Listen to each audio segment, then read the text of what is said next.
Good afternoon, everyone, and welcome to this week's segment of Easy Street. This is the segment where I get to talk to all kinds of professionals, business people, entrepreneurs from every walk of life, and they share with us all of the nitty-gritty details about how they obtain their success. Today I have the opportunity and the honor to talk with Jean MacDonald. She's an independent sales director with Mary Kay, and boy does she have an exciting story to share with us today. Welcome, Jean. Thank you. I'm really just excited to talk to you and to share with our audience your amazing story. You're making big bucks in the beauty industry. I love it. I know you must. You know what I've learned over the years? Women will not sacrifice their budgets at the price of not looking too pretty every day. It's something that industry has remained strong throughout the years, the economy and all of that. Isn't that something? You picked the right business to be in. It is recession proof, and women do love to look good, that's for sure. Yeah, absolutely. Well, you know, your story is something I love, and I think it might be something that a lot of people might be able to relate to at this point in life with the economy the way it is, people looking for new jobs and job opportunities, starting their own businesses. You were actually in a job that was a pretty good job, but for some reason or another you decided you wanted something different to do. Why don't you tell us about that? Well, I was in the commercial insurance business almost 28 years, and my daughter came home from school. She needed to run a project for her math class. And I said, Laura, it won't be insurance. We've got to find something fun. And the next day, I went to a networking meeting, and I met this gal with Mary Kay Cosmetics. And I couldn't believe it.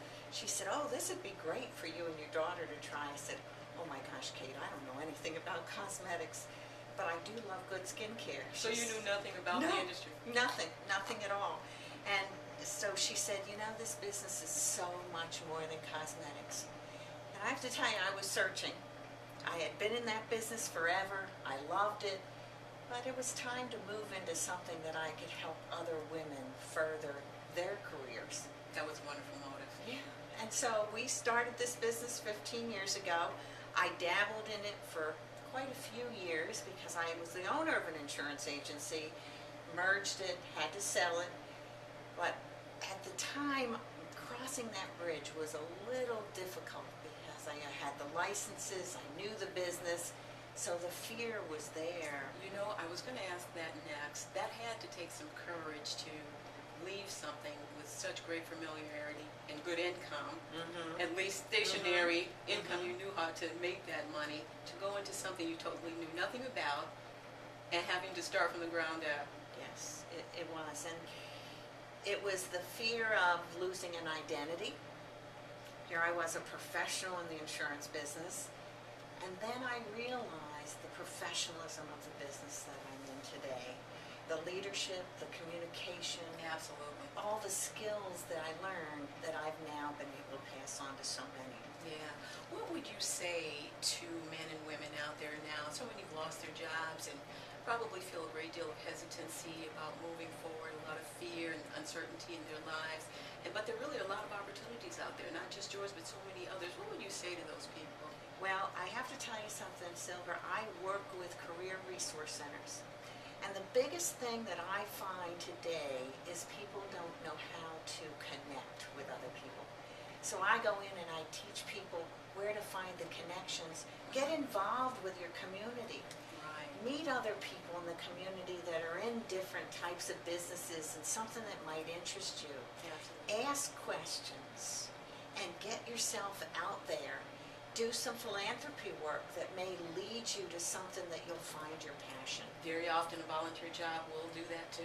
Absolutely. So it's a networking of sorts, but more within yes. your own community and people that you know, and often that really does bridge the gap. Absolutely. Oh, that's wonderful. I know you're working on a new book.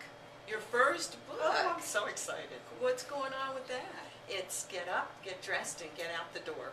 Okay. And it's Love it. It's to help people. What do you do when you're stuck? So it's giving people a book to be used, not just read. Has some workbook little to it.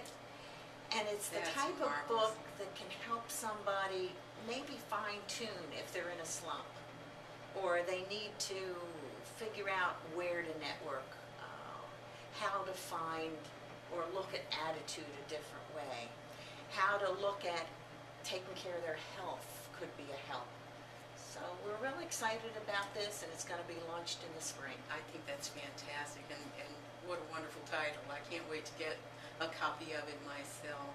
It's so exciting talking to you, Jean. You've just been somebody that in the short time that I've known you has been very, very inspiring, and I can't tell you enough how much that touched me and how much continued success I wish you going forward in all that you do. And thank you for taking time out of your busy day to stop by and chat with me on Easy Street.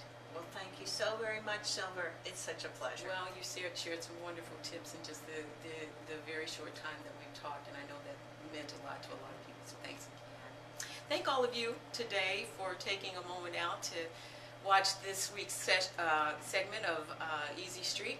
We'll look forward to seeing you back here next week with another exciting entrepreneur. Have a great day, everybody.